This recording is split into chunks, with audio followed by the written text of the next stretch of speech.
La regulación emocional no es reprimir, es aprender a navegar nuestro propio mar emocional. Hola, ¿cómo están? Espero que bien. Bienvenidos a Psicovida Podcast, el espacio donde exploramos juntos esas preguntas que te acompañan y las transformamos en comprensión y crecimiento.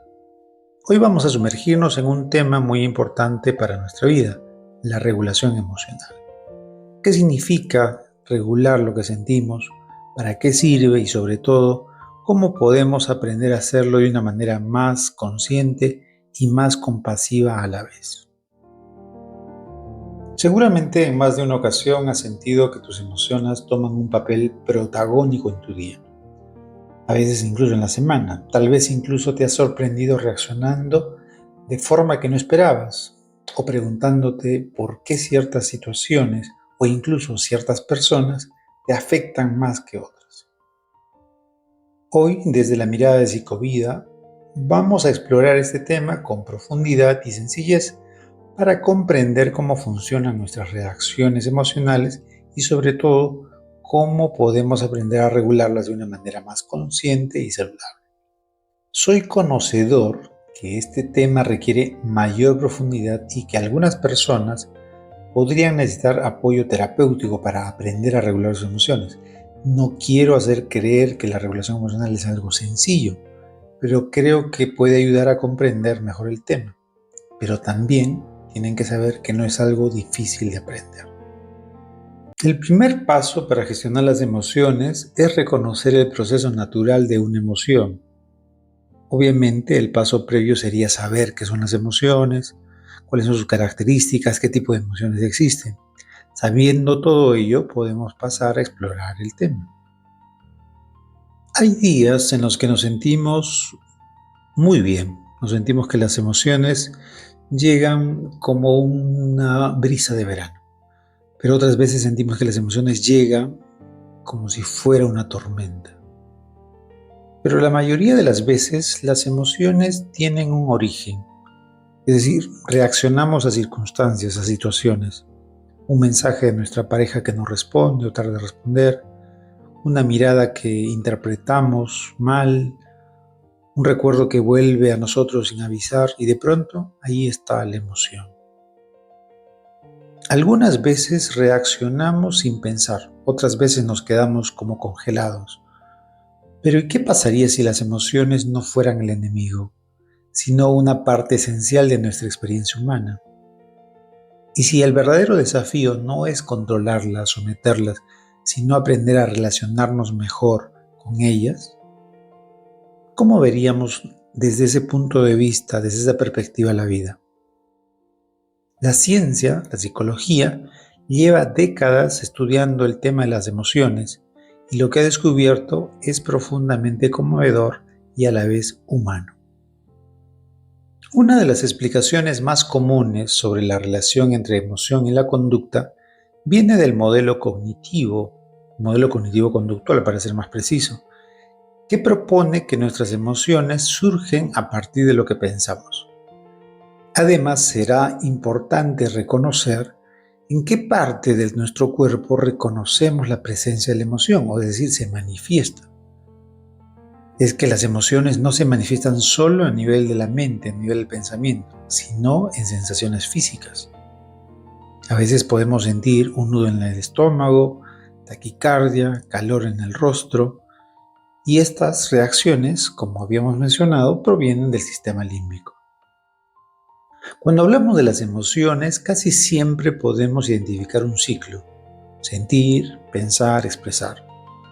El sentir aparece en la experiencia visceral y corporal de la emoción. En el pensar, nuestra mente interpreta lo que va ocurriendo, construye como una especie de historia y podemos sacar conclusiones. Esto que está pasando es injusto. Deducimos, me está rechazando. Y luego hay una etapa más crítica, que es la parte de la expresión de la emoción, que cuando son emociones negativas puede generar problemas de relación, de convivencia. Por ejemplo, gritar, llorar, pero también podemos callar. Pero hay otras respuestas que podrían servir mucho mejor. Por ejemplo, escribir o conversar con calma. Como espero que se den cuenta, La mayoría de las veces el problema no es la emoción, sino la historia que nos contamos sobre ella. Y aquí aparece la clave de la regulación, al menos una de ellas, la más común, que es hay que interrumpir el piloto automático entre el sentir y el actuar. Cuando no nos regulamos, creemos que es válido golpear, gritar, insultar o sentir enojo en un nivel elevado.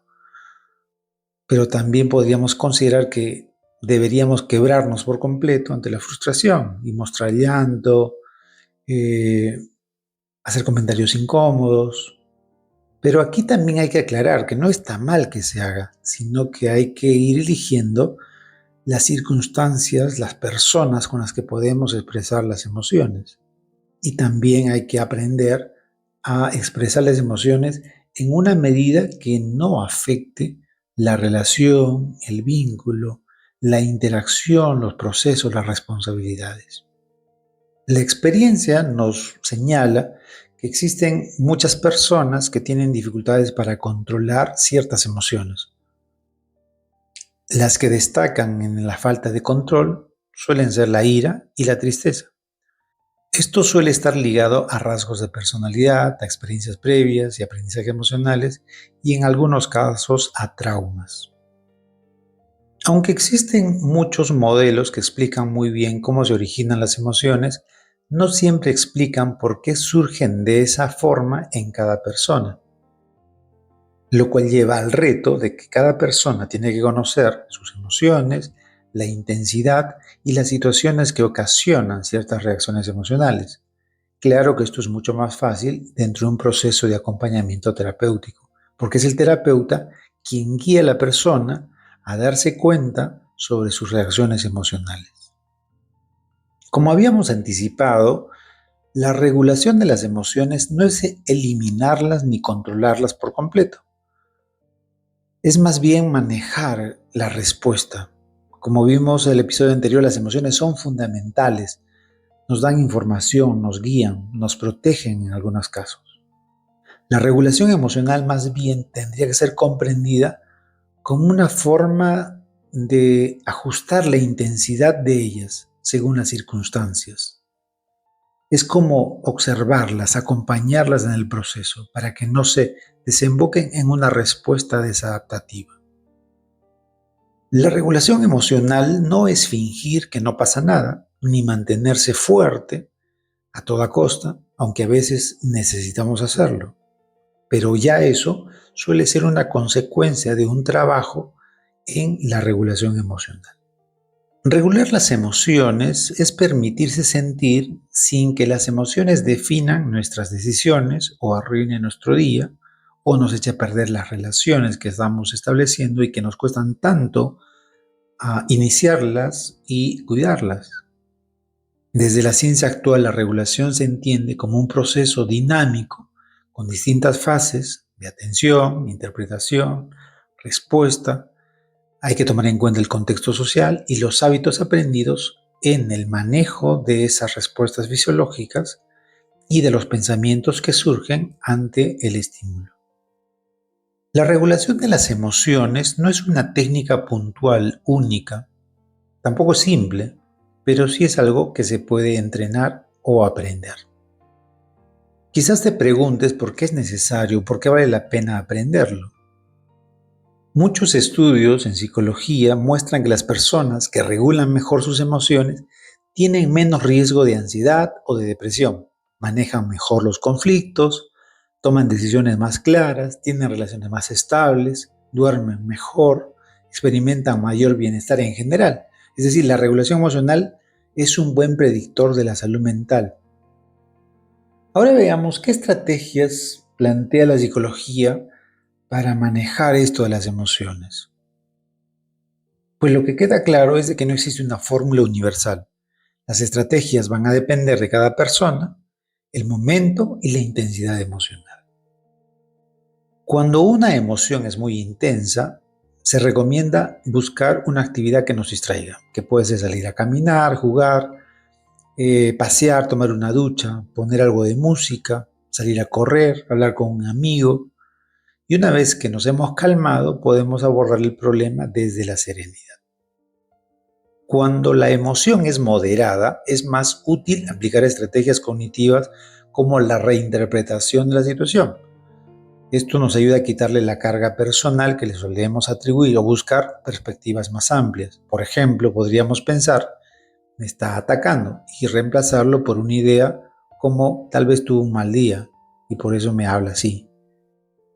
Otra técnica que ayuda mucho al tema de la regulación emocional es lo que se llama corregulación para sanar con los otros, que no es otra cosa que interactuar con otra persona para que nos enseñe a manejar esas respuestas emocionales. La interacción con el otro también puede ayudarnos a tranquilizarnos a través de la voz, la mirada, la presencia. Es una habilidad que compartimos con todas las personas. En los niños, por ejemplo, se suelen calmar ellos ante la presencia de mamá o de papá o una persona significativa para ellos. Los adultos también necesitamos esa conexión. Nosotros somos más exigentes, necesitamos confiar más. Parece que el sistema nervioso no fue diseñado para regularse solo y por eso necesitamos de los demás. El mejor ejemplo de corregulación vendría a ser el que establecen los terapeutas con sus pacientes. Los pacientes hablan de sus emociones y en esa interacción van aprendiendo a calmarse, van aprendiendo nuevas estrategias para valorar los pensamientos que tienen ante los estímulos y de esa manera aprenden a partir de la observación y la interacción con el otro a regular sus emociones. No está de más señalar que la corregulación emocional depende muchas veces del contacto físico. Es un contacto que podemos tener con personas cercanas a nosotros. Un abrazo, por ejemplo, nos ayuda a calmarnos, a sentirnos mejor. Algunas personas que me escuchan han pedido que les dé algunos recursos prácticos de cómo lograr algunas cosas. Bueno, este tema se presta o amerita hacerlo.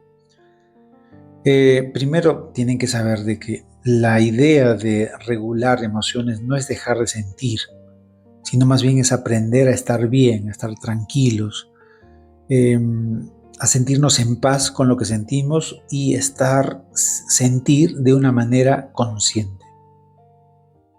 Como ya había mencionado, existen algunas técnicas. Una de las más conocidas es la reinterpretación cognitiva. Esta técnica consiste en cambiar la historia que nos contamos sobre lo que ha ocurrido, sobre lo que ha pasado.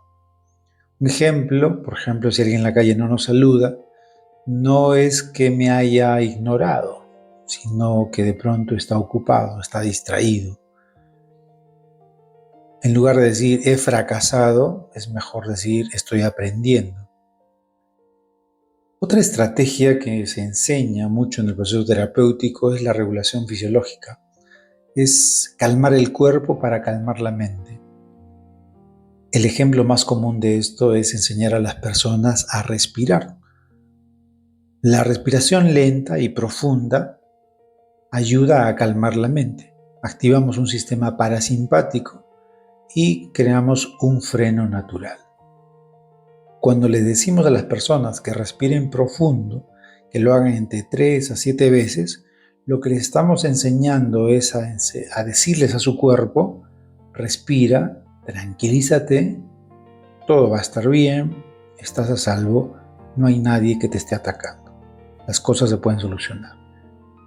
Otra técnica bastante común que se ha puesto de moda últimamente es el mindfulness o la atención plena, que requiere cierto entrenamiento, que básicamente consiste en observar lo que pasa en nuestro cuerpo, observar los pensamientos que vienen a nosotros, observar las sensaciones que tenemos sin juzgarlas, simplemente dejándolas ser.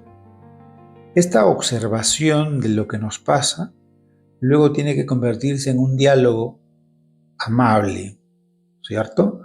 No nos juzgamos y nos tratamos amablemente. Este trato que tenemos con nosotros mismos de nuestras propias experiencias va a reducir la intensidad emocional de una forma natural. Finalmente, la última estrategia, y es la más común que todos la usamos, no necesariamente porque hemos sido entrenados, pues sino porque nos da mucho resultado, es la búsqueda del apoyo emocional. Y esto lo hacemos para corregularnos con nosotros. No siempre se trata de que nosotros lo resolvamos solos, sino de ser escuchados, de ser acompañados, de buscar consuelo en las personas que sabemos tienen la capacidad de escucharnos y de apoyarnos. Cada encuentro que nos muestran empatía es una oportunidad para aprender de ellos, de su calma, y también nosotros encontrar la paz y la tranquilidad.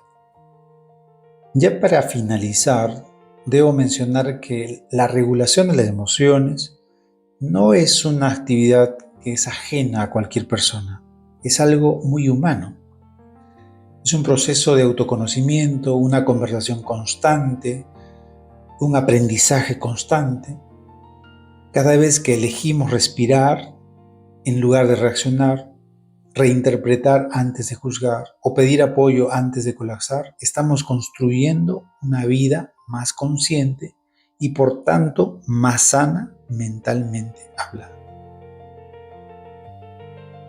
Esta semana te invito a ser más consciente de tus emociones. Observa qué sientes, cuándo lo sientes, qué piensas y sobre todo qué haces con ello. Tómate un momento para ti, respira, escucha, comprende, acepta y sonríe. Gracias por acompañarme nuevamente en este episodio de Psicovida Podcast. Espero que este episodio te haya sido de gran utilidad. Te invito a dejar un comentario, una pregunta y a compartir este mensaje con quienes puedan necesitar escucharlo. Nos vemos en el próximo encuentro para seguir creciendo juntos.